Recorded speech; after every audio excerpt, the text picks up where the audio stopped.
கர்த்தருடைய பரிசுத்த நாமத்திற்கு ஸ்தோத்திரம். இன்றைய நாளுக்கான தேவ வார்த்தை உபாகமம் 8ஆம் அதிகாரம் 16 மற்றும் 18ஆம் வசனங்கள். உன் பிதாக்கள் அறியாத மன்னாவினால் வனாந்தரத்திலே உன்னை போஷித்து வந்தவருமான உன் தேவனாகிய கர்த்தரை நீ மறவாமலும் உன் தேவனாகிய கர்த்தரை நினைப்பாயாக.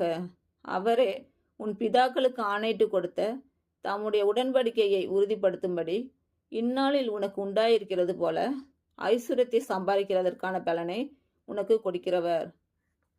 இன்று பிறந்த நாள் மற்றும் திருமண நாள் காணும் அனைவருக்கும் இயேசு கிறிஸ்துவின் நாமத்தினாலே வாழ்த்துக்கள்.